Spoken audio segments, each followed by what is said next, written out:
जय हिंद दोस्तों। आज बात करते हैं हम पार्ट 3। हम आज बात करेंगे पार्ट 3 के बारे में। चैप्टर नंबर 3 है हमारा धातु व अधातु। तो धातु व अधातु के बारे में चैप्टर के में बात करते हैं। तो देखो यहाँ पर हम सबसे पहले धातु व अधातु के भौतिक गुणधर्मों के बारे में बात करेंगे। तो धातु के भौतिक व अभौतिक गुणधर्म क्या होते हैं, यहाँ पर आप देख सकते हो। भौतिक गुणधर्मों के आधार पर धातु व धातुओं में अंतर। तो धातु और अधातु क्या होती है, सबसे पहले आपको भौतिक गुणधर्म याद करने हैं। क्या होते हैं, यहाँ पर आपको मैंने गुणधर्म लिखा रखे। यहाँ पर धातु है और अधातु है। तो धातु क्या होती है, चमकीला। सबसे पहला गुणधर्म होता है चमकीला। तो धातु ये जो होती है वो चमकीली होती है। जितनी भी आपके पास धातु है वो सारी चमकीली होती है और अधातुओं के अंदर चमक नहीं पाई जाती है। कुछ अपवाद होते हैं जो क्या होती है कि अधातु होते हुए भी उनके अंदर चमक होती है, लेकिन वो अपवाद होते हैं, वो हम पॉइंट्स आपको लिखाएंगे। दूसरा है कठोरता। जो धातु है वो कठोर होती है और अधातु कठोर नहीं होती है। कठोर यानी जैसे आप उसको तोड़ते हो तो वो आसानी से नहीं टूटती है। ठीक है। आघात वर्ध्यता। आघात वर्ध्यता कौन सा गुणधर्म होता है, जब आप किसी भी चीज़ को हथौड़े से मार मार के चद्दर के रूप में बना देते हो, ठीक है, तो वो आपका आघातवर्ध्यता का गुण कहलाता है। यानी कोई भी ऐसी धातु जिसको आप क्या करते हो, जैसे लोहा आपने देखा होगा, लोहे को जैसे आप उस पर हथौड़े की मारते हो, पीटते हो, तो क्या होता है, वो फैल जाता है। ऐसे सोने से आप चद्दर बना सकते हो, है ना। जो सोना व चांदी होता है, ये क्या होता है, इनके आघातवर्ध्यता सबसे ज़्यादा होती है कि इनमें जैसे आप पीटते हो उनको और इनको गर्म करके हम क्या करते हैं, इनको प्रेस करते हैं, तो ये क्या होता है, फैल जाता है। तो आघातवर्ध्यता का गुण होता है। और धातु के अंदर इसका अभाव होता है। तन्यता। तन्यता का गुण होता है, किसी भी धातु को आप खींच कर लंबे तार के रूप में परिवर्तित कर देते हो तो वो धातु की तन्यता का गुणधर्म कहलाता है। तो ये धातुओं के अंदर पाया जाता है और धातुओं के अंदर नहीं पाया जाता। ऊष्मा का चालक। ऊष्मा का चालक इस तरीके से, जैसे आप कोई भी चीज़ गर्म कर रहे हो, आप उसका एक सिरा, जैसे आपके पास ये कोई लोहे की, ये कोई छड़ है आपके पास, इसको आप इस तरफ से गर्म कर रहे हो और गर्म करते जा रहे हो, लेकिन आप ना इसको गर्म कर रहे हो और यहाँ पर आपको गर्माहट महसूस हो रही है। ठीक है, मतलब धीरे धीरे ये पूरा गर्म हो जाता है। तो क्या होता है कि वो ऊष्मा का सुचालक होता है। जैसे कि आप लोहे पे आप देखा होगा, लोहे की किसी भी रोड को आप गर्म करते हो तो आप उसको सिर्फ एक साइड से ही गर्म करते हो, लेकिन वो धीरे धीरे दूसरी साइड तक भी गर्म हो जाती है। तो क्यों होता है, क्योंकि उसमें ऊष्मा की सुचालक होती है। ऐसे विद्युत की चालक में भी क्या होता है कि उसमें करंट का फ्लो होता है। करंट अगर बहता है उसके अंदर तो वो सुचालक होता है, नहीं तो कुचालक होता है। ध्वनि। ये ध्वनिक होता है। जितनी भी धातु है उनको अगर आप आपस में भिड़ाते हो, ठीक है, या किसी चीज़ से टकराती है वो, तो एक ध्वनि उत्पन्न होती है। जैसे कि आप लोहे को अगर आप नीचे गिरा देते हो तो आवाज़ उत्पन्न होती है। और अधातु क्या होता है, ध्वनिक नहीं होते। अगर अधातु को आप नीचे गिराते हो तो इससे क्या होता है, ध्वनि उत्पन्न नहीं होती। जैसे कोयला है, तो कोयला क्या आता है, हमारा अधातु के अंदर आता है कोयला। तो कोयला को अगर आप आपस में भिड़ाओगे तो उससे आपके अंदर आवाज़ नहीं निकल कर आएगी। जितना आप लोहे को भिड़ाते हो ना तब आवाज़ आती। लोहा हो गया, ठीक है, कॉपर हो गया, एल्यूमिनियम हो गया, ये सारे क्या होता है, हमारे धातुएं होती है। इसके बाद पर बात करते कुछ इंपॉर्टेंट पॉइंट्स है जो कि अपवाद होते हैं। कुछ महत्वपूर्ण जानकारी है या अपवाद है। जैसे मरकरी है, मरकरी या पारा इसको हम बोलते हैं Hg, इसका सूत्र होता है। तो ऐसी धातु है जो कि ध्रुव अवस्था में पाई जाती है। ठीक है, यानी क्या होती है कि जितनी भी धातुएं होती है वो लगभग क्या होती है, सभी ठोस अवस्था में पाई जाती है। लेकिन ये एक ऐसी धातु है, ये एक ऐसी धातु है जो कि क्या होती है, ध्रुव अवस्था में पाई जाती है। यानी लिक्विड फॉर्म, पानी वाली जैसी जो होती है ना स्थिति, उस वाली स्थिति में ये पाई जाती है। धातु के गलनांक में क्वथनांक अधिक होते हैं, लेकिन गैलीलियम व सीजियम धातुओं के गलनांक में क्वथनांक सबसे कम होते हैं। यहाँ से आपको क्या याद रखना है, जो धातु होती है ना, जैसे गलनांक क्वथनांक क्या होता है मैं बता देता हूँ। गलनांक वो बिंदु होता है जब कोई भी किसी भी धातु को आप गर्म कर रहे हो और गर्म करते जा रहे हो, एक समय ऐसे आएगा कि वो क्या होगा कि वो गलने लग जाएगा। जैसे लोहा है, लोहा एकदम पानी के जैसे गलने लग जाता है। तो जैसे आप लोहे को गर्म कर रहे हो, गर्म करने के बाद वो क्या होता है, धीरे धीरे धीरे धीरे वो पानी की जैसी स्थिति में आ जाता है, गलने लग जाता है। तो जिस बिंदु पर या जिस टेम्परेचर पर वो गलने लग जाता है वो उसका गलनांक बिंदु कहलाता है। और उसको और गर्म करते हैं तो वो क्या करता है, हवा में भाप बन के उड़ने लग जाता है। तो उस बिंदु पर जिस पे वो क्या होता है कि भाप बन के उड़ने लग जाता है, वो उसका क्वथनांक बिंदु कहलाता है। ठीक है, इसी तरीके से हम आगे देखते हैं इसके पॉइंट्स। ये कुछ और पॉइंट्स हैं। अधातु सामान्यतः चमकीली नहीं होती है। जो जितनी भी हमने देखा था, चमकीले का भी गुण देखा था हमने कि जो अधातु होती है वो क्या होती है, चमकीली नहीं होती है। अधातु चमकीली नहीं होती है, लेकिन आयोडीन ऐसी अधातु है जो कि चमकीली होती है। आपने आयोडीन देखो, आयोडीन क्या होती है, एक ऐसी धातु होती है जो कि अधातु होती है, जो कि जिसके अंदर क्या होती है, चमक पाई जाती है। सामान्यतः अधातु चमकीली नहीं होती, लेकिन आयोडीन एक ऐसा धातु है जिसके अंदर चमक पाई जाती है। सोडियम, लिथियम व पोटेशियम इतनी मुलायम धातु होती है, उन्हें चाकू से आसानी से काटा जा सकता है। जैसे पनीर को आप चाकू से काट सकते हो, वैसे सोडियम, लिथियम व पोटेशियम ये भी एक इतनी सॉफ्ट और मुलायम धातु होती है जिसको चाकू से आप काट सकते हो। और आपके एग्जाम के अंदर 2 बार क्वेश्चन आ चुका है कि ऐसी कौन सी कमरे के ताप पर ध्रुव अवस्था में पाए जाने वाली धातु का नाम लिखिए, तो वो मरकरी हो जाएगी। और क्वथनांक सबसे अधिक क्वथनांक व गलनांक वाले धातुओं के नाम लिखो, तो गैलियम, सीजियम हो जाएगी। और सबसे अत्यधिक मुलायम धातु का नाम सोडियम या लिथियम व पोटेशियम हो जाएगी। दूसरा पॉइंट हमारे पास में कार्बन। कार्बन एक ऐसा धातु है जो कि कई रूपों में पाई जाती है। कार्बन के इन विभिन्न रूपों को अपर रूप कहते हैं। तो क्वेश्चन आ जाए कि अपर रूप किसे कहते हैं, तो आप लिख सकते हो। ठीक है, अब देखो कार्बन के 3 रूप पाए जाते हैं प्राकृतिक के अंदर। प्राकृतिक में जो कार्बन होता है 3 रूपों में पाया जाता है। एक होता है इसमें हीरा, एक होता है ग्रेफाइट, दूसरा होता है फुलरीन या बकीबोल के नाम से भी इसको जाना जाता है, क्योंकि बकीबोल नामक वैज्ञानिक थे, उन्होंने इसकी खोज की थी। तो ये जो यहाँ पर कार्बन है, कार्बन 3 रूपों में पाया जाता है, हीरा, ग्रेफाइट और ये। सबसे कठोर इसमें हीरा होता है, इसमें हमने नोट भी लिख रखा है। हीरा प्राकृतिक रूप से प्राप्त सबसे कठोर पदार्थ होता है तथा ये विद्युत का कुचालक होता है। ग्रेफाइट सूक्ष्म स्नेहक के रूप में उपयोग किया जाता है तथा ग्रेफाइट विद्युत का चालक होता है। ग्रेफाइट उसी को बोलते हैं जो हमारी पेंसिलें होती है, पेंसिल के अंदर जो लीड रखी होती है ना, जिससे हम लिखते हैं, वो हमारे ग्रेफाइट होता है। अब यहाँ पर जितनी भी धातु अधातु उनके हम क्या रासायनिक गुणधर्म देखेंगे। भौतिक गुणधर्म हमने देख लिए। अब हमारा पूरा के पूरा चैप्टर क्या होगा, रासायनिक गुणधर्मों पर आधारित पूरा चैप्टर होगा, क्योंकि अभी हम केमिस्ट्री सेक्शन पढ़ रहे हैं, तो वहाँ पर हमारा सारा के सारा ही रासायनिक से ही रिलेटेड होगा। तो धातुओं का दहन, जब भी आप धातु को दहन कराते हैं, मतलब धातु को जब आप जलाते हो तो धातु का दहन किया जाता है, तो धातु ऑक्साइड का निर्माण होता है। यानी उस पर क्या होती है, धातु ऑक्साइड की परत चढ़ जाती है। तो धातु ऑक्साइड, ऑक्सीजन, धातु जब भी किसी भी धातु को आप जलाते हो तो वो ऑक्सीजन के साथ ही क्या करती है, रिएक्शन करती है, ऑक्सीजन के साथ अभिक्रिया करती है। क्योंकि जल हमने देखा था कि छोटी क्लासों के अंदर 8वीं 7वीं में पढ़ा था कि जो ऑक्सीजन होती है वो क्या होती है, दहन में सहायक होती है। ठीक है, यानी कि अगर आप किसी चीज़ को जला रहे हो तो उसमें ऑक्सीजन की सबसे महत्वपूर्ण भूमिका होती है, तो इससे ऑक्साइड बनता है। यहाँ पर आप देखते हो मैग्नीशियम का दहन, तो हम अभिक्रिया भी दिखा कर आएंगे पूरा। मैग्नीशियम Mg हो गया, ऑक्सीजन O2 से अभिक्रिया होगी तो MgO यहाँ से बन जाएगा। ठीक है, यहाँ से आगे देखते हैं। इसके बाद में उभयधर्मी ऑक्साइड, उभयधर्मी ऑक्साइड के बारे में बात करते हैं।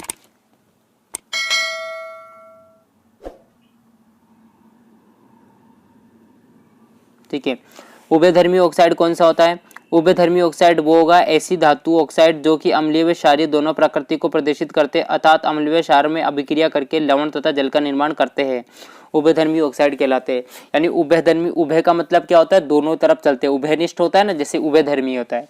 तो यहाँ पर उभयधर्मी ऑक्साइड कौन से होते हैं, ऐसे ऑक्साइड जो कि क्या करते हैं, अम्लीय व क्षारीय दोनों प्राकृतिक को प्रदर्शित करते हैं, वो उभयधर्मी ऑक्साइड होंगे।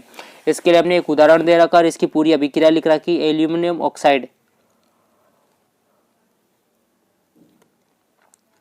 Al2O3, ये एल्यूमिनियम ऑक्साइड है। एल्यूमिनियम ऑक्साइड जो है, एल्यूमिनियम ऑक्साइड का अभी अभिक्रिया करते हैं, तो ये एल्यूमिनियम ऑक्साइड की अभिक्रिया कर रखी है। तो सबसे पहले एल्यूमिनियम ऑक्साइड की अभिक्रिया अम्ल से कराई जाती है। तो एल्यूमिनियम ऑक्साइड की अभिक्रिया आप अम्ल से करा रहे हो तो आपके पास में एल्यूमिनियम क्लोराइड बनेगा और जल बनेगा। फिर एल्यूमिनियम ऑक्साइड की अभिक्रिया आप क्षार से करा रहे हो तो क्षार से कराओगे तो आपके पास में सोडियम एल्यूमिनेट बनेगा और जल बनेगा। तो यहाँ से हम देख सकते हैं कि हमारे पास में लवण प्लस जल बन रहा है। तो उपयुक्त दोनों अभिक्रियाओं में लवण तथा जल का निर्माण होता है, अतः सिद्ध होता है कि एल्यूमिनियम ऑक्साइड व अम्लीय तथा क्षारीय दोनों प्रकृति को प्रदर्शित करता है। इसी तरीके से हम और भी एग्जाम्पल लिख सकते हैं, जैसे आपको एग्जाम्पल इसके बहुत सारे आपकी बुक में, तो हमने आपको सिर्फ एक एग्जाम्पल से समझाया है। तो यहाँ से कुछ देखो, कुछ धातुएं जैसे कि सोडियम व पोटेशियम ऑक्सीजन के साथ बहुत तेजी से गति करती है, इसके कारण अत्यधिक मात्रा में ऊष्मा मुक्त होती है तथा आग लगने का खतरा लगा रहता है। तो यहाँ से देखो कुछ धातु ऐसी होती है कि जो कि बहुत अत्यधिक तीव्र गति से अभिक्रिया करती है। तो सोडियम पोटेशियम को केरोसिन में डुबोकर रखा जाता है। इस कारण से क्या करते हैं, इनको केरोसिन में डुबो के रखा जाता है। तो यहाँ पर आप देखो कुछ धातु ऐसे होती है कि जो क्या करती है, जब भी वो वायु के संपर्क में आती है तो वो क्या बहुत तीव्र गति से अभिक्रिया कर लेती है, वायु या जल के संपर्क में आती है। तो जैसे कि सोडियम होता है, अगर उसको अगर आप पानी के अंदर डालते हो तो उसमें से एक आग निकल के आती है, ठीक है। जैसे जो खेल वगैरह दिखाने वाले थे वो भी पानी में आग लगाने का जो मैजिक ट्रिक दिखाते हैं, वो ऐसी सोडियम को डालते हैं और इससे आग निकलने लग जाती है फिर, ठीक है। इस तरीके से ये होता है। अब यहाँ से देखो, सिल्वर गोल्ड वे अत्यधिक ताप पर भी ऑक्सीजन से अभिक्रिया नहीं करते हैं, यानी जो सिल्वर और गोल्ड होते हैं उनको बहुत ज़्यादा ताप की जरूरत होती है, या अत्यधिक ताप पर भी वो क्या करते हैं, ऑक्सीजन से अभिक्रिया नहीं करते हैं। और कुछ यहाँ पर देखो, कुछ धातु ऑक्सीजन के साथ बहुत ही धीमी गति से अभिक्रिया करती है, परिणाम स्वरूप मैग्नीशियम, एल्यूमिनियम व जिंक आदि। ये जो गति तो ये क्या करती है, ऑक्सीजन के साथ अभिक्रिया तो करती है लेकिन बहुत धीमी गति से अभिक्रिया करती है। तो तीन कंडीशन थी, एक तो बहुत तीव्र गति से अभिक्रिया कर रही है, और एक कर ही नहीं रही है, बहुत अत्यधिक ताप पे कर रही है, और यहाँ पर ये बहुत धीमी गति से अभिक्रिया कर रही है। यहाँ से अभिक्रियाशीलता, अभिक्रियाशीलता क्या होती है, ऐसी धातुएं जो वायु के साथ तीव्र गति से अभिक्रिया करती है उनकी अभिक्रियाशीलता अधिक होती है, तथा जो धातुएं ऑक्सीजन के साथ मंद गति से अभिक्रिया करती है उनकी अभिक्रियाशीलता कम होती है। यानी अगर वो धातुएं जो है ऑक्सीजन के साथ तीव्र गति से अभिक्रिया कर रही है तो उसकी अभिक्रियाशीलता अधिक होगी, और धीमी गति से कर रही है तो उसकी अभिक्रियाशीलता धीमी होगी। तो यहाँ से हम ये अभिक्रियाशीलता का क्रम हमने लिख रखा है। अभिक्रियाशीलता का क्रम क्या होता है, सबसे जो अधिक अभिक्रियाशील तत्व होते हैं वो पोटेशियम, सोडियम और कैल्शियम होते हैं, ठीक है। पोटेशियम और सोडियम आपका होता है। ये तो सारे क्या आपके यहाँ पर देखो, ऊपर के दो तो आपके क्या बन जाएंगे, सबसे अत्यधिक बन जाएंगे, बीच वाले आपके मध्य बन जाएंगे, और नीचे वाले बिल्कुल कम। इनकी अभिक्रियाशीलता बिल्कुल शून्य के बराबर या बिल्कुल कम होती है। तो यह आपकी क्या अभिक्रियाशीलता का क्रम है, आपको याद रखना है। मैं बोल के बता देता हूँ कौन कौन सा है। Potassium, sodium, calcium, magnesium, aluminium, zinc, iron, lead, hydrogen, copper, mercury, silver या गोल्ड, है ना। सिल्वर चांदी भी होता है, गोल्ड सोना होता है, ठीक है। अब यहाँ से हम देखते हैं, ठीक है, एनोडीकरण। एनोडीकरण आपका एक इंपॉर्टेंट नोट है। क्या है एनोडीकरण, क्वेश्चंस में भी आ चुका है कि एनोडीकरण क्या होता है। जो एल्यूमिनियम ऑक्साइड, एल्यूमिनियम पर हम ऑक्साइड की परत चढ़ाते हैं, एक मोटी परत बना देते हैं, ठीक है। एल्यूमिनियम पर ऑक्साइड की एक मोटी परत का निर्माण किया जाता है। इस प्रक्रिया को एनोडीकरण कहते हैं। इसके कारण एल्यूमिनियम को संरक्षित होने से बचाया जा सकता है। जो एल्यूमिनियम होता है वो क्या करता है कि उसमें कुछ खराबी हो जाए या खराब हो जाए, उसको संरक्षित करने या संरक्षण से बचाने के लिए क्या करते हैं, उसमें एल्यूमिनियम के ऊपर एक मोटी ऑक्साइड की परत चढ़ाई जाती है, जिससे क्या होता है कि वो संरक्षित हो जाता है। जैसे लोहा जंग लगता है तो जंग से बचाने के लिए हम क्या करते हैं, उस पर पेंट कर देते हैं। इसी तरीके से एल्यूमिनियम को भी बचाने के लिए हम उस पर क्या करते हैं, एल्यूमिनियम पर ऑक्साइड की परत का निर्माण कर देते हैं। धातुओं की जल से अभिक्रिया, तो धातुओं की जल से अभिक्रिया, जब धातु की जल से अभिक्रिया कराई जाती है तो धातु ऑक्साइड का निर्माण होता है तथा हाइड्रोजन गैस मुक्त होती है। तो यहाँ पर देखो, धातु की जल से अभिक्रिया करा रही तो धातु ऑक्साइड और हाइड्रोजन गैस मुक्त हो रही है। अब यहाँ से हम देखते हैं, कुछ धातुएं ठंडे जल के साथ बहुत तेजी से अभिक्रिया करती है, लेकिन कुछ धातु ठंडे जल के साथ अभिक्रिया नहीं करती है। तो ऐसी धातु की अभिक्रिया भाप से कराई जाती है, ठीक है। तो यहाँ से आप देखो कि कुछ धातुएं तो ठंडे जल के साथ अभिक्रिया कर लेती है, लेकिन कुछ धातुएं ऐसी होती है जो कि ठंडे जल के साथ अभिक्रिया नहीं करती है। और वो अगर धातु ठंडे जल के साथ अभिक्रिया नहीं कर रही है तो उस स्थिति में उनकी अभिक्रिया क्या किससे, भाप से कराई जाती है। उनकी अभिक्रिया भाप से कराई जाती है। होता तो H2O ही होता है, लेकिन वो क्या होता है, भापीय अवस्था में होता है। उत्पन्न धातु की अभिक्रिया पूर्ण जल से कराई जाती है। मतलब यहाँ पर आप देखो, जो हमारे पास अभिक्रिया आई है, ठीक है, इस तरीके से हम करते हैं। यहाँ पर ये धातु ऑक्साइड है, जल है, और धातु हाइड्रोक्साइड बन जाता है, ठीक है। यानी हमारे पास एक अभिक्रिया होती है, अभिक्रिया शायद मैं यहाँ लिखना भूल गया, वो अभिक्रिया हमारे पास होती है, उसको हम क्या करते हैं, धातु ऑक्साइड, कुछ किसी भी चीज का धातु ऑक्साइड होता है। सोडियम का धातु ऑक्साइड हो सकता है, ठीक है, Na2O, सोडियम का धातु ऑक्साइड हो सकता है, उसकी जल से करा दो H2O से, ठीक है। इस तरीके से आपका पदार्थ बन जाएगा, धातु हाइड्रोक्साइड जो भी आपका यहाँ पर बनेगा वो इस तरीके से। अलग अलग धातु होने पर अलग अलग बन सकता है। सोडियम हाइड्रोक्साइड बन सकता है, एल्यूमिनियम हाइड्रोक्साइड बन सकता है, ठीक है। कुछ भी आपके यहाँ पर जो भी धातु आप लेते हो ना, यहाँ पर जो भी धातु लोगे उसका हाइड्रोक्साइड बन जाएगा, ठीक है। आगे देखते हैं, सोडियम व पोटेशियम ठंडे जल के साथ अभिक्रिया करके धातु हाइड्रोक्साइड का निर्माण करते हैं तथा हाइड्रोजन वे ऊष्मा बहुत मुक्त होती है। हाइड्रोजन और ऊष्मा जो होती है, उसमें से ऊष्मा निकलती है और हाइड्रोजन जो होती है आपस में क्या होती है, मुक्त होती है, यानी एक दूसरे खुली अवस्था में रहती है वो। ये ठंडे जल के साथ बहुत तेजी से अभिक्रिया करती है, जिसके कारण अत्यधिक मात्रा में ऊष्मा मुक्त होती है, जो कि हाइड्रोजन गैस को जला देती है, जिसके कारण से एक विस्फोट उत्पन्न हो जाता है। तो जो सोडियम होती है, सोडियम और पोटेशियम होती है, वो ठंडे जल के साथ अभिक्रिया तो करती है, अभिक्रिया करके करती है धातु हाइड्रोक्साइड का निर्माण करते हैं, लेकिन इनकी जब अभिक्रिया होती है तो बहुत तेजी से क्या निकलती है, इसमें ऊष्मा निकलती है। जो ऊष्मा निकलती है वो क्या करती है, हाइड्रोजन गैस को जला देती है। हाइड्रोजन गैस को जलाने के कारण वहां पर एक विस्फोट जैसा उत्पन्न हो जाता है। जैसे सोडियम की जल से अभिक्रिया कराई आपने, सोडियम की जल से अभिक्रिया करने के बाद सोडियम ऑक्साइड बन गया और हाइड्रोजन गैस और ऊष्मा मुक्त हो रही है, ठीक है। फिर वापस से इसकी अभिक्रिया कराते हैं जल से, यानी जल में ही है ये ऑलरेडी, अभी भी यहाँ से ये जल में ही है। ये पूरी दोनों अभिक्रिया को एक बार में हम लिख के दिखा सकते हैं, यहाँ पर जैसे हमने दिखाया है। हमने ये ऊपर टुकड़ों में आपको लिख के दिखाया, दो अलग अलग टुकड़ों में, पहले जल से कराई, फिर बाद में इसको वापस इसकी जल से होती है, तो इस तरीके से होती है। और ये दोनों अभिक्रिया एक साथ होती है, जो कि नीचे हमने दिखा रखा है आपको इस तरीके से। अब आगे देखते हैं हम।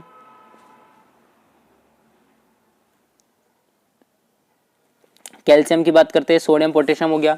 कैल्शियम धातु जल से अभिक्रिया करके कैल्शियम हाइड्रोक्साइड का निर्माण करती है तथा इस अभिक्रिया में H2 गैस मुक्त होती है। कैल्शियम धातु जल के साथ मंद गति से अभिक्रिया करती है, अतः इस अभिक्रिया में इतनी ऊष्मा मुक्त नहीं होती है हाइड्रोजन गैस को जला सके, अतः इससे कोई विस्फोट उत्पन्न नहीं होता है। कैल्शियम जल से अभिक्रिया करता है, तो कैल्शियम देखो यहाँ पर वही हमने अभिक्रिया की दोनों की, और अभिक्रिया करके इस तरीके से हमारे पास में बन गया। अब धातु हाइड्रोक्साइड, तो यहाँ पर देखो कैल्शियम हाइड्रोक्साइड का निर्माण हो गया, दोनों अभिक्रिया को एक साथ मिला के लिख दिया। अब तीसरा क्या आता है, कुछ धातुएं ठंडे जल के साथ अभिक्रिया नहीं करती है, लेकिन गर्म जल के साथ अभिक्रिया करती है। गर्म जल से हमारा यहाँ पर भाप से है, तो वो भाप से अभिक्रिया करती है। तो उदाहरण के लिए पे आयरन व एल्यूमिनियम की अभिक्रिया हम भाप से करा रहे, तो आयरन की अभिक्रिया भाप से कराने पर Fe की अभिक्रिया H2O से करा दी, लेकिन ब्रैकेट में आपको यहाँ G दिख रहा होगा, G हमने लिखा है, तो जी गैसीय अवस्था को बता रहा है, यानी भापीय अवस्था जो होती है ना, जिसमें भाप होती है, गैस वाली फॉर्म होती है, वो वाली है। तो यहाँ से आपको ये मिल जाएगा। ऐसी सेम एल्यूमिनियम की अभिक्रिया है, जो भी आपको खुद देखनी है, और कोई भी दिक्कत आती है आप मुझे बता सकते हो, सेम वैसे ही बनेगा। अब यहाँ से देखते हैं, कुछ धातु ठंडे व गर्म दोनों जल के साथ अभिक्रिया नहीं करती है, जैसे कि सिल्वर व गोल्ड, ठीक है। अब देखो धातु की हमने अब क्या करानी है, धातु की अम्ल से अभिक्रिया करानी है। तो जब धातु की अम्ल से अभिक्रिया कराई जाती है तो उत्पाद के रूप में लवण व हाइड्रोजन गैस मुक्त होती है, ये हम पहले भी पढ़ चुके हैं। धातु अम्ल व दोनों की अभिक्रिया कर लवण बना और हाइड्रोजन गैस मुक्त हो गई। यहाँ से देखो तनु हाइड्रोक्लोरिक अम्ल, तनु हाइड्रोक्लोरिक अम्ल क्या होगा, HCl जिसको हम बोलते हैं, है ना। और तनु यहाँ पर किस लिए किया, क्योंकि वो क्या प्योर नहीं होता है, ठीक है। तनु क्या होता है, जिसमें क्या होता है, कुछ थोड़ा सा प्योर मात्रा में नहीं होता, शुद्ध नहीं होता, उसमें थोड़ा मिलावट होती है, ठीक है। जैसे पानी या इस तरीके से मिला के रखते हैं हम, धातु की अभिक्रिया कराई जाती है। यहाँ से देखो अब, ठीक है, वो हमारा इससे पहले का जो टॉपिक था वो यहीं तक ही था, ठीक है। यानी कि यहाँ पर सिर्फ आपको एग्जाम्पल के लिए बताया, इसकी अभिक्रिया हमने नहीं लिखी है, ये अभिक्रिया आप बना सकते हो। तनु हाइड्रोक्लोरिक अम्ल की अभिक्रिया की धातु से अभिक्रिया, तनु हाइड्रोक्लोरिक अम्ल HCl की धातु से अभिक्रिया करानी है। अब धातु आप कोई सा भी ले सकते हो, सोडियम धातु ले सकते हो, या फिर अदर कोई दूसरे धातु भी ले सकते हो, और उसकी अभिक्रिया आप कर सकते हो, आपकी बुक में अभिक्रिया लिखी होगी। इसके बाद जो हमारा एक नेक्स्ट इंपॉर्टेंट पॉइंट है वो है एक्वारेजिया, ठीक है। एक्वारेजिया, एक्वारेजिया क्या होता है, इसको अम्लराज भी बोलते हैं, ठीक है। अम्लराज भी इसी को बोलते हैं, क्वेश्चन आ चुका है, अम्लराज किसे कहते हैं।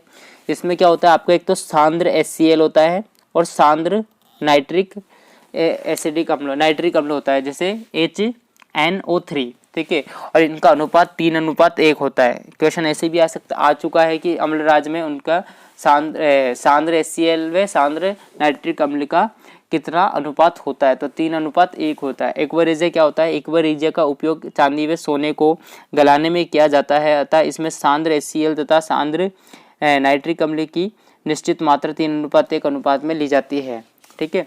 धातु की विलयन से अभिक्रिया, धातु की विलयन से अभिक्रिया करा रहे, ठीक है। धातु की विलयन से अभिक्रिया, जब धातु की विलयन से अभिक्रिया कराई जाती है तो निम्न प्रकार से होती है। तो क्या कहते हैं, धातु एक है और धातु 2 का विलयन है, ठीक है। एक धातु कोई भी हो सकती है, सोडियम, और दूसरी धातु क्या, एल्यूमिनियम का विलयन हो सकता है, यानी कि वो विलय अवस्था में होगी।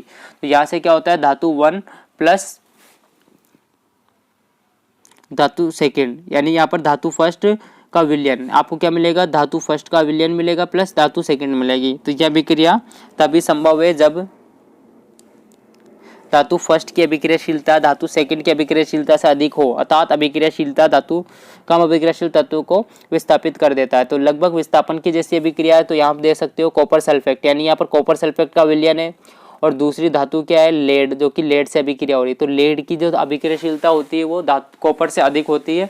और ये आपको कहाँ से याद रखनी है, जो अभिक्रियाशीलता श्रेणी मैंने बताई थी आपको अभी, उससे याद रखनी है आपको। तो यहाँ से देखो ये जो लेड है इसकी अभिक्रियाशीलता अधिक है और कॉपर की अभिक्रियाशीलता कम है, तो ये इसको क्या कर देगा, विस्थापित कर देगा।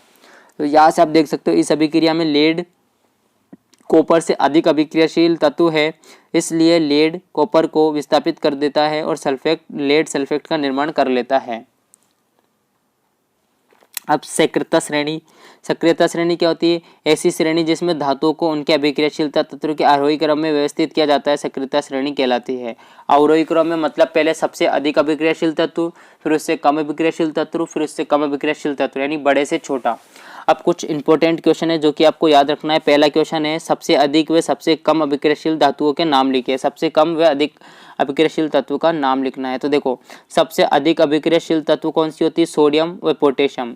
और सबसे कम अभिक्रियाशील तत्व कौन सी होती है, सोना व चांदी। दूसरा क्वेश्चन है कि सोडियम धातु को केरोसिन में डुबोकर क्या रखा जाता है। ये बहुत फेमस क्वेश्चन है कि जो सोडियम धातु होती है उनको हम केरोसिन में डुबोकर कैसे रखते हैं। तो यहाँ से आप देख सकते हो इसका क्या रीजन है, सोडियम धातु की अभिक्रियाशीलता अधिक होती है, अतः सोडियम ऑक्सीजन के साथ तीव्र गति से अभिक्रिया करती है। तीव्र गति से अभिक्रिया होने के कारण अत्यधिक मात्रा में ऊष्मा मुक्त होती है, जो कि एक विस्फोट का रूप धारण कर लेती है। इसलिए सोडियम को केरोसिन में डुबोकर रखा जाता है। तो यहाँ से ये पूरा का पूरा आपको लाइन याद रखना है, क्यों इसको डुबोकर एग्जाम में भी डायरेक्ट पूछ ले कि भाई सोडियम को केरोसिन में डुबोकर क्यों रखा जाता है। अगला टॉपिक हमारे पास में है कि धातु व अधातु की आपस में अभिक्रिया। अब हम धातु व अधातु की दोनों की आपस में अभिक्रिया करा रहे हैं। तो धातु इलेक्ट्रॉन को त्याग कर धनावेशित हो जाते हैं। ठीक है, यहाँ से हमको कुछ सारणी बनानी पड़ेगी इस तरीके की। ठीक है, तो यहाँ देखो धातु है, ये धातु का नाम है, ये परमाणु क्रमांक है, ये इलेक्ट्रॉनिक विन्यास है, ये संयोजकता है।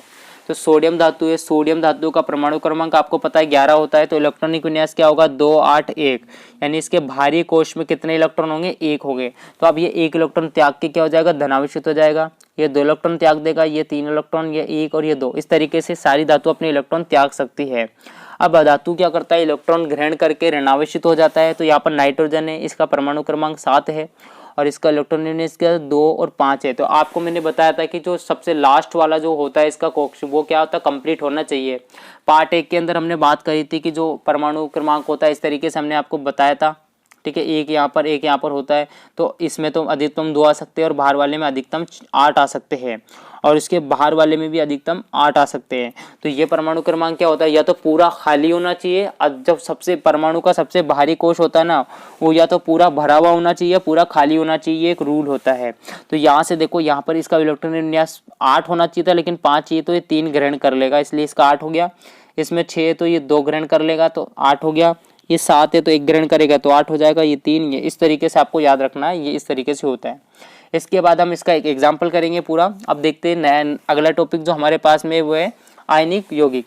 आयनिक यौगिक क्या होते हैं, जब धातु व अधातु की आपस में अभिक्रिया कराने पर धातु इलेक्ट्रॉन का स्थानांतरण अधातु में हो जाता है। इस प्रकार धातु व अधातु के मध्य एक बंध को आयनिक बंध कहते हैं तथा इस प्रकार बने यौगिक को आयनिक यौगिक कहते हैं। अब यहाँ से हम एग्जाम्पल देखते हैं क्या किस तरीके से होता है NaCl का निर्माण। तो NaCl का निर्माण हो गया, MgO का निर्माण हो गया। ठीक है, इस तरीके से आपको क्या है, सभी तत्वों के निर्माण के लिए आपसे पूछा जा सकता है। तो आप एक का सीख लो कैसे करते हैं, बाकी सारे का सेम है। तो यहाँ से आप देख सकते हो, पहले इसके बारे में इंट्रोडक्शन दोगे कि NaCl क्या है। NaCl का निर्माण सोडियम धातु व क्लोरीन अधातु से होता है। सोडियम का परमाणु क्रमांक 11 है तथा क्लोरीन इसके भारी कक्ष में 1 इलेक्ट्रॉन होता है तथा 1 इलेक्ट्रॉन त्याग कर धनावेशित हो जाता है। तो सोडियम देखो, पहले उस जो भी तत्व वहाँ बन रहा है, यौगिक बन रहा है, उसका नाम बता दो, किस किस से मिलकर बना है वो बता दो, और इस पर पहला जो धनावेशित होता है ना धातु, उसके बारे में बता दो, इसका परमाणु क्रमांक कितना है और भारी कोश में कितना और वो इलेक्ट्रॉन त्यागेगा। ठीक है, तो यहाँ पर आप देख सकते हैं सोडियम लिखा। सोडियम क्या है, धातु है। धातु है, कितना इलेक्ट्रॉन, इसका परमाणु क्रमांक कितना होता है, 11 होता है। तो यहाँ से हमने क्या किया, सोडियम लिखा और इसका बड़ा ब्रैकेट लगा के इसका इलेक्ट्रॉनिक विन्यास लिख दिया 2 8 1। अब ये 1 इसमें क्या हो रहा है, भारी में या तो 8 होने चाहिए या इसका पूरा खाली होना चाहिए। तो आप देख सकते हो कि इसके बाहरी कोश में 1 है, तो ये क्या करेगा, या तो 7 लेगा या 1 त्याग देगा। तो 7 लेना इसके लिए मुश्किल है, तो ये क्या करेगा, 1 त्याग देगा। तो यहाँ से आप देख सकते हो कि ये एरो का चिन्ह बना दिया, सोडियम 2 पूरा कंप्लीट हो गया यहाँ पर, ये 1 इसने इलेक्ट्रॉन त्याग दिया। अब यहाँ से क्या करते हैं, क्लोरीन अधातु होती है, इसका परमाणु क्रमांक 17 होता है जिसके बाहरी कक्ष में 7 इलेक्ट्रॉन होते हैं, ठीक है, तथा क्लोरीन 1 इलेक्ट्रॉन ग्रहण करके निराविष्ट हो जाता है। तो क्लोरीन का वही इस तरीके से लिखा हमने। अब यहाँ पर इसका इलेक्ट्रॉनिक विन्यास कितना, ये वाला है, ठीक है। यहाँ से ये क्या है, 1 इलेक्ट्रॉन ग्रहण कर लेगा, ग्रहण करने के बाद कितना हो जाए, इसका पूरा कंप्लीट हो जाएगा इलेक्ट्रॉन। तो यहाँ से आप देख सकते हो सोडियम के द्वारा त्यागा गया इलेक्ट्रॉन क्लोरीन के द्वारा ग्रहण कर लिया जाता है। इसके बाद में इसने हमको यहाँ पर डायग्राम से भी इसको बताया है। तो सोडियम 1 इलेक्ट्रॉन है, इसमें आप क्रॉस लगा सकते हो, इसमें आप डॉट लगा सकते हो, ऐसे ज़रूरी नहीं है, किसी के लिए भी डॉट और किसी के लिए क्रॉस यूज़ कर सकते हो, लेकिन दोनों के लिए अलग अलग यूज़ करना है। तो यहाँ से ये प्लस का हो गया, ये माइनस का हो गया और डायरेक्ट ये NaCl बन गया। तो इस तरीके से आपको क्या करना है, ये आपको याद रखना है। अब हमारे पास में आता है धातुओं का शुद्धिकरण, जो कि हमारा अंतिम टॉपिक है। तो धातुओं का शुद्धिकरण क्या करते हैं हम, अब धातु का शुद्धिकरण अलग अलग तरीके से होता है। जैसे कि अगर आप धातु का जो उसका डिपेंड करता है कि धातु किस कैटेगरी से बिलोंग करती है, ठीक है। कुछ धातु क्या होती है, अत्यधिक ताप पे ही अभिक्रिया करती है और कुछ बहुत कम ताप पे भी अभिक्रिया कर लेती है, तो उसके ऊपर डिपेंड करता है। तो धातु की अभिक्रियाशीलता अलग अलग होती है, इस कारण धातुओं की प्रकृति में मुक्त अवस्था में नहीं प्राप्त होती है, अतः धातुओं का शुद्धिकरण करना होता है। यानी कि जो जितनी भी धातुएं हमें मिलती है वो शुद्ध अवस्था में प्राप्त नहीं होती है, जिसकी वजह से उनकी शुद्धिकरण की जाती है। तो खनिज देखो, भूपट्टी से खनन की प्रक्रिया के द्वारा धातु या यौगिकों को निकाला जाता है, इसे धातु या यौगिकों को खनिज कहते हैं। अयस्क क्या होता है, खनिज में किसी एक विशेष धातु की अत्यधिक मात्रा तथा उसको निकालना लाभकारी हो तो उसे अयस्क कहते हैं। अयस्क क्या होता है, मान लो आपने किसी चीज को निकाला और उसमें क्या होता है कि एक विशेष धातु की उसमें बहुत अत्यधिक मात्रा है और उस अत्यधिक मात्रा को उसमें से निकालना या उससे अलग करना आपके लिए लाभकारी है या आपको उससे फायदा मिल रहा है, तो वो एक अयस्क का रूप ले लेगा। जैसे कि लोहा है, ठीक है, तो लोहा आपको क्या मिलता है, खदानों में मिलता है, तो क्या होता है लोहा के साथ और भी चीज़ें क्या होती है, मिक्स होती है। अगर उसमें लोहे की मात्रा ज़्यादा है और लोहा को निकालना आपको लाभकारी है या आपको उससे प्रॉफिट मिल रहा है, तो क्या होगा, लोहा आपके लिए लोहा अयस्क बन जाएगा वो।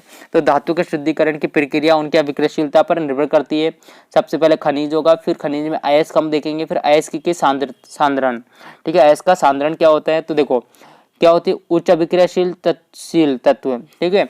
उच्च अभिक्रियाशील तत्व कौन सा होता है, सोडियम व पोटेशियम होता है। इनकी जो शुद्धिकरण का तरीका है वो अलग है। इसमें क्या करते हैं हम, गलित अवस्था में होता है और विद्युत अपघटन विधि का उपयोग किया जाता है और ये शुद्ध धातु प्राप्त हो जाती है। फिर है मध्यम अभिक्रियाशील तत्व। मध्यम अभिक्रियाशील तत्व हमारे पास में आयरन है, कॉपर है व कैल्शियम है। इनके लिए हम 2 तरीके काम में लेते हैं, एक तो कार्बोनेट अयस्क होता है, एक सल्फाइड अयस्क होता है, 2 अयस्क होता है। कार्बोनेट अयस्क से जो हमें मिलता है उसको हम निस्तापन विधि से उपयोग करते हैं और सल्फाइड अयस्क होता है उसके लिए हम भर्जन विधि का उपयोग करते हैं। और दोनों विधियों से करने के बाद धातु ऑक्साइड करते हैं, यानी ऑक्सीजन से अभिक्रिया कराते हैं, फिर इनका अपचयन होता है और हमें शुद्ध धातु मिल जाती है। यहाँ से देखो निम्न अभिक्रियाशील तत्व कौन सी होती है, Ag और Au, यानी गोल्ड और सिल्वर। तो इसमें सल्फाइड अयस्क हमें मिलता है जिसमें हम भर्जन विधि का काम में लेते हैं और धातु ऑक्साइड और अपचयन और शुद्ध धातु प्राप्त हो जाती है। तो सबसे पहले हम देखते हैं कि हमारे पास में जो अयस्क का सांद्रण है, यहाँ से देखते हैं भूमि से प्राप्त अयस्क, रेत, छोटे कंकर तथा कई प्रकार की अशुद्धियां पाई जाती है। इन अशुद्धियों को अयस्क से अलग करना आवश्यक होता है। अयस्क में इन अशुद्धियों को पूरा दूर करने के प्रक्रिया को अयस्क का सांद्रण कहते हैं। लोहे के सांद्रण के लिए चुंबकीय पृथक्करण विधि का उपयोग किया जाता है तथा कॉपर के लिए झाग प्लवन विधि का उपयोग किया जाता है। अयस्क के सांद्रण के पश्चात धातुओं के कई प्रकार की अशुद्धियां पाई जाती हैं। अयस्क के शुद्धिकरण धातु प्राप्त करने के लिए उनकी अभिक्रियाशीलता के आधार पर अभिक्रिया को काम में लिया जाता है। यानी अभिक्रियाशीलता के आधार पर उनमें हम काम में लेते हैं कि कौन सी धातु के लिए कौन सी आदि विधि ज़्यादा बेहतर होगी। तो यहाँ से देखते हैं निम्न अभिक्रियाशील धातु का शुद्धिकरण। तो देखो जो निम्न अभिक्रियाशील तत्व होते हैं हमारे पास में Ag, Au, CO, Ag, इनका क्या करते हैं हम, इनका किस तरीके से करते हैं हम, यहाँ पर क्या कर रहे हैं, उल्टा चल रहे हैं। सबसे पहले हम निम्न अभिक्रियाशील ले रहे हैं, फिर हम मध्यम लेंगे और इसके बाद में जो उच्च अभिक्रियाशील तत्व था। तो निम्न अभिक्रियाशील तत्व सक्रियता श्रेणी में सबसे नीचे आती है। ये धातुओं का नाम लिखा हुआ है, यहाँ से आप इसको देख सकते हो। इन धातुओं को अत्यधिक तापमान पर गर्म करने पर शुद्ध धातु प्राप्त कर सकते हैं। सामान्यतः ये अतः सबसे ये हमें पहले सल्फराइड अयस्क से सल्फराइड के बाद में धातु ऑक्साइड प्राप्त होता है तथा धातु ऑक्साइड को अंतर अत्यधिक ताप पर गर्म करने पर शुद्ध धातु प्राप्त होती है। यानी सबसे पहले क्या होता है, सल्फाइड अयस्क में हमें ये प्राप्त होती है, उसके बाद में हम उसको अलग करते हैं, अलग करने के बाद इसका ऑक्साइड करते हैं, ऑक्साइड के बाद में हमें शुद्ध धातु प्राप्त होती है। यहाँ से देखते हैं इसका, ये रहा मरकरी है, तो मरकरी का अयस्क क्या होगा, सिनेबार होता है इसका नाम, और उसका होता है HS। तो HS में क्या करा, ऑक्सीजन से अभिक्रिया कराई, ताप किया, इसको गर्म करने के बाद ये हमारे पास मिल गया। फिर क्या करा, इसका CO2 से गैस के रूप में वातावरण में चली जाती है, तो Hg का वापस से अत्यधिक ताप पे अभिक्रिया कराने के बाद में ऑक्सीजन और Ag अलग अलग हो जाता है। उदाहरण कॉपर का भी सेम इसी तरीके से शुद्धिकरण है, आप देख सकते हो। ठीक है, अगर आपको समझ नहीं आया तो आप मेरे से पूछ सकते हो सेम। दूसरा हमारे पास मध्यम अभिक्रियाशील तत्व का शुद्धिकरण। तो मध्यम अभिक्रियाशील तत्व का शुद्धिकरण क्या होगा, इसमें देखो कार्बोनेट अयस्क मिलता है और सल्फाइड अयस्क मिलता है। कार्बोनेट अयस्क क्या होता है, कार्बोनेट अयस्क के लिए निस्तापन विधि का उपयोग काम में ली जाती है, इस विधि में कार्बोनेट अयस्क को वायु की सीमित मात्रा या अनुपस्थिति में अधिक ताप पर गर्म किया जाता है, जिससे धातु ऑक्साइड का निर्माण होता है। यानी जहाँ पर वायु नहीं होती है, सीमित मात्रा में होती है, वहाँ पर अत्यधिक ताप पर गर्म कराने के बाद में ये विघटित हो जाता है, दोनों के लिए सेम करा हमने। ठीक है, उसके बाद में क्या करते हैं, सल्फाइड अयस्क से क्या करते हैं, सल्फाइड अयस्क के लिए भर्जन विधि का उपयोग ली जाती है। इस विधि में सल्फाइड अयस्क को वायु की उपस्थिति में अत्यधिक ताप पर गर्म किया जाता है, जिससे धातु ऑक्साइड का निर्माण हो जाता है। ऐसे पहले वाला कार्बोनेट अयस्क को क्या वायु की अनुपस्थिति में गर्म कर रहे हैं और इसको हम वायु की उपस्थिति में गर्म कर रहे हैं। तो यहाँ से आप देख सकते हो जिंक सल्फाइड है, तो अधिक ताप पे गर्म किया तो जिंक ऑक्साइड व सल्फर डाइऑक्साइड बन गई।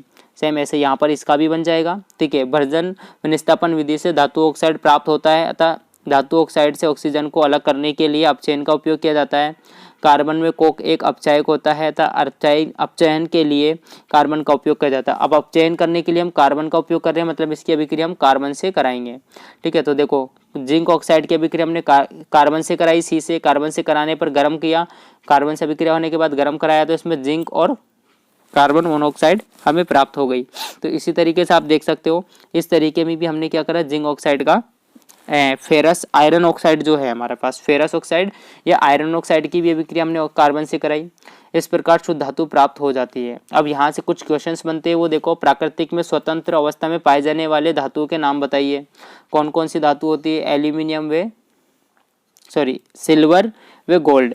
भर्जन विधि क्या होती है, सल्फाइड अयस्क को वायु की उपस्थिति में अधिक ताप पर गर्म किया जाता है, तो वे धातु ऑक्साइड में परिवर्तित हो जाती है, इस प्रक्रिया को भर्जन विधि कहते हैं। निस्तापन विधि क्या होती है, जैसे कार्बोरेट के लिए उपयोग ली थी वो है। गेंग क्या होता है, ये आपका इंपोर्टेंट क्वेश्चन है, 1 नंबर का है। अयस्क में मिट्टी, रेत, कंकड़ आदि कई प्रकार की अशुद्धियां पाई जाती हैं। अशुद्धियों को अयस्क से अलग करने पर वे उसके नीचे उपस्थित हो जाती है, हटाने पर ये एक स्थान पर एकत्रित हो जाती है, इस अशुद्धियों को गैंग कहते हैं। यानी कि जब हम उसको अलग करते हैं कंकड़ पत्थर, तो वो सब एक जगह इकट्ठे हो जाते हैं, उसको गैंग कहते हैं। थर्मिट अभिक्रिया किसे कहते हैं, तो आयरन ऑक्साइड को एल्यूमिनियम के साथ अभिक्रिया कराने पर एल्यूमिनियम ऑक्साइड का निर्माण होता है, क्योंकि एल्यूमिनियम की अभिक्रियाशीलता आयरन से अधिक होती है, इस अभिक्रिया को थर्मिट अभिक्रिया कहते हैं। तो यहाँ से आप देख सकते हो, आयरन ऑक्साइड की अभिक्रिया एल्यूमिनियम से कराते हैं, इस अभिक्रिया में फिर आपके पास एल्यूमिनियम ऑक्साइड का निर्माण हो जाता है। इस अभिक्रिया का उपयोग रेल की पटरियों को जोड़ने तथा मशीनी पुर्जों की दरारें भरने में किया जाता है। आयरन के नाम है और उनके अयस्क के नाम लिखे हुए। यहाँ पर देखो, सोडियम का अयस्क क्या होता है, बोरेक्स होता है, जिसका फॉर्मूला ये दे रखा है। जहाँ तक संभव है आप इनके फॉर्मूले भी याद रखोगे, रासायनिक फॉर्मूले भी याद रखने, नाम भी याद रखने, अयस्क भी आपको डायरेक्ट पूछ सकता है। यहाँ से आप देख सकते हो। ठीक है, अगला देखते हैं 26 नया जो टॉपिक है हमारे पास में वो है। अब देखो, यह अंतिम हमारे पास में है उच्च अभिक्रियाशील तत्वों की निष्कर्ष, है ना, निष्कर्षण। इसका कैसे निकालते हैं, मध्यम का देख लिया और निम्न का देख लिया। उच्च अभिक्रियाशील तत्व के लिए देखते हैं, सोडियम व पोटेशियम, कैल्शियम तथा एल्यूमिनियम, इन धातुओं की अभिक्रियाशीलता अधिक होती है। ये धातुएं ऑक्सीजन के साथ जुड़कर धातु ऑक्साइड बना लेती है। इन धातु ऑक्साइडों से उपचयन के द्वारा शुद्ध धातु प्राप्त नहीं कर सकते हैं, क्योंकि कार्बन की तुलना में ऑक्सीजन उच्च अंधुता रखती है। इसलिए शुद्ध धातु प्राप्त करने के लिए हम विद्युत अपघटन विधि का उपयोग करते हैं। तो विद्युत अपघटन विधि कौन सी होती है, विद्युत अपघटन विधि, इस विधि में 2 इलेक्ट्रॉन होते हैं, एक एनोड व एक कैथोड। एनोड धनात्मक सिरे का होता है, जो कि अशुद्ध धातु की मोटी परत का निर्माण बनाया जाता है। और कैथोड ऋणावेशित होता है जो कि शुद्ध धातु की मोटी परत पतली परत से बनाया जाता है। शुद्ध धातु की पतली परत से बनाया जाता है और अधातु मोटी परत बनाया जाता है अधातु अशुद्ध धातु की। ठीक है, अब यहाँ से देखो विद्युत अपघटन के रूप में धातु के लवण तथा विलयन का उपयोग किया जाता है। तो यहाँ से आप देख सकते हो, ये आपके पास एक डायग्राम बना हुआ है। इस डायग्राम में हमने सारा बताया है कि ये एक तो आपका क्या है, कैथोड, जो कि क्या होता है यहाँ पर, ये आपका अशुद्ध सीए धातु की मोटी परत बना हुआ है। यह आपका क्या है, कैथोड। ठीक है, कैथोड हमने क्या करा था, किसकी पतली परत से बनाया था, तो ये रहा। ठीक है, यहाँ से क्या होता है, जब इसमें विद्युत अपघटन करते हैं तो ये सारे कैल्शियम क्या होता है, इधर निकल के इधर आने लग जाता है ये। ठीक है, और अशुद्धियाँ कुछ यहाँ पर जमा हो जाती है, एनोड पंख कहलाती है। ठीक है, अभी क्वेश्चन भी आएगा, एनोड पंख किसे कहते हैं। ठीक है, यहाँ से देखो कैल्शियम धातु के लिए अब विद्युत अपघटन विधि। तो जब विद्युत धारा प्रवाहित की जाती है तो एनोड से धातु आयन निकलने लगते हैं और कैथोड पर जाकर जमा हो जाते हैं। ऐसे कैथोड पर शुद्ध धातु की एक मोटी परत का निर्माण होता है। एनोड पर बची अशुद्धियाँ विद्युत अपघटन में घुल जाती है, जो कि अशुद्ध विलयन में नहीं मिलती है, वे एनोड के नीचे एकत्रित हो जाती है, जिनको इन अशुद्धियों को एनोड पंख कहते हैं। इसके बाद में संरक्षण। धातु अम्ल व वायु तथा आर्द्रता नमी की उपस्थिति में अपनी ऊपरी परत को नष्ट होने देती है। ठीक है, यानी कोई भी धातु जो उसकी ऊपरी परत क्या होती है, नष्ट होने लग जाती है। जब भी वे अम्ल या वायु के संपर्क में या आर्द्रता युक्त नमी के संपर्क में आती है तो कोई भी धातु अपनी ऊपरी जो सबसे परत होती है उसको उसकी नष्ट होने लगती है, जिसकी वजह से उसमें संक्षरण होने लग जाता है। ठीक है, संक्षरण होने लग जाता है, यानी वो बिंदु नष्ट होने लग जाती है। ठीक है, यहाँ से देखो दूसरे शब्दों में अम्ल व वायु आर्द्रता की उपस्थिति में धातु अपने मूलभूत गुणों को खोने लग जाती है, यानी उसके जो मुख्य गुण होते हैं वो उसको क्या करता है, वो खोने लग जाती है धातु। तो यहाँ से क्या करते हैं हम, उसके लिए देखो सिल्वर पर लंबे समय तक वायु में रहने पर काले रंग की परत जमा हो जाती है, क्योंकि सिल्वर वायु में उपस्थित सल्फर से अभिक्रिया करके सिल्वर सल्फाइड का निर्माण कर लेती है। तो इस आपने देखा होगा चांदी वगैरह जो होती है उस पर काली काली सी परत जमा हो जाती है। ऐसे कॉपर होता है, कॉपर पे हरी हरी परत से जमा हो जाती है। ठीक है, अब यहाँ से इस तरीके से हमने ये दे रखा है, आयरन के लिए जंक वाली दे रखी है। अब यहाँ से देखो संरक्षण से उपाय, यानी कि अगर इस तरीके की हो रही तो संरक्षण से उपाय क्या क्या होगा वो देखना है। तो धातुओं पर पेंट करके या ग्रीस लगाकर या तेल लगाकर या संरक्षण से सुरक्षित किया जा सकता है। दूसरा तरीका है मिश्र धातु का निर्माण करके। मिश्र धातु जैसे पीतल होता है, ठीक है, उसको हम मिश्र धातु बोलते हैं। 2 या 2 से अधिक धातु को एक निश्चित अनुपात में मिलाया जाता है और एक नया धातु का निर्माण कर लिया जाता है। दूसरा यशद्रलेपन। यशद्रलेपन का क्वेश्चन आ चुका है कि डायरेक्ट कि यशद्रलेपन किसे कहते हैं, तो धातुओं पर जिंक या जस्ते की परत चढ़ाने की प्रक्रिया को यशद्रलेपन कहते हैं। सिंपल सा याद रखना है। अमलगम का भी क्वेश्चन आ चुका है आपका। ठीक है, यदि मिश्र धातु के रूप में कोई एक धातु पारा या मरकरी, तीनों एक ही होते हैं, ये अलग अलग नाम है, हो तो उसे अबलगम कहते हैं। यानी कोई भी मिश्र धातु बना रहे हो, अगर उस मिश्र धातु में अगर आप उसमें मरकरी को मिला लेते हो तो वो अबलगम बन जाता है। कुछ जैसे यहाँ पर एक नोट लिखा हुआ है कि जो शुद्ध सोना 24 कैरेट का होता है, लेकिन वो इतना मुलायम होता है कि उससे आप आभूषण नहीं बना सकते हो।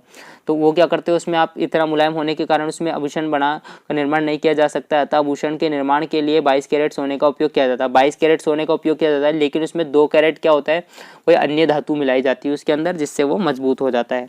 तो 22 कैरेट सोने का अर्थ है कि उसमें 2 कैरेट सिल्वर या कॉपर मिला दी जाती है। ठीक है, सोने में सिल्वर या कॉपर मिलाई जाती है। इसके बाद यहाँ पर आपको देखो कुछ मिश्र धातुएं लिखी हुई है, जैसे पीतल अभी हम बोल रहे थे, ये 2 धातुओं का मिश्रण होता है। किसका, एक तो कॉपर और जिंक दोनों को मिलाया जाता है, जिसमें जो कॉपर है ना 70% होती है और जिंक 30% होती है। एग्जाम में पूछ लिया पीतल किन किन 2 धातुओं से मिलकर बनी तथा उनका अनुपात लिखो, तो इनका 70:30 हो गया। इसी तरीके से ये सारी के सारी धातुएं आपके पास लिखी हुई है और आपको याद रखनी है। देखो आयनिक यौगिक के गुणधर्म। आयनिक यौगिक के गुणधर्म क्या क्या होते हैं, ये सारे आपको पढ़ने हैं। भौतिक प्राकृतिक में आयनिक यौगिक कठोर व भंगुर प्रकृति के होते हैं, अर्थात आयनिक यौगिकों पर दबाव लगने पर वे टुकड़ों में टूट जाते हैं। आयनिक यौगिक मजबूत नहीं होते, बहुत छोटे होते हैं, विद्युत के चालक होते हैं। आयनिक यौगिक ठोस अवस्था में विद्युत के कुचालक होते हैं, क्योंकि इनमें अवस्थित आयन मजबूती से जुड़े होते हैं, लेकिन ये ध्रुव अवस्था में आयन के मुक्त होने से ये विद्युत के चालक हो जाते हैं। यानी कि अगर आयन जो आयनिक यौगिक है वो अगर ठोस अवस्था में उपस्थित है तो विद्युत के कुचालक होंगे, और अगर ये ध्रुवीय में तो विद्युत के सुचालक हो जाएंगे। गलनांक व क्वथनांक, अब देखो आयनिक यौगिक को गलनांक व क्वथनांक बहुत अधिक होते हैं क्योंकि इनके मध्य प्रबल आकर्षण बल पाया जाता है। दूसरा है घुलनशीलता, आयनिक यौगिक जल में घुलनशील होते हैं लेकिन केरोसिन, पेट्रोल तथा विलायकों में अघुलनशील होते हैं। देखो ये घुलनशील होते हैं लेकिन कुछ विलय होते हैं जिसमें अघुलनशील होते हैं।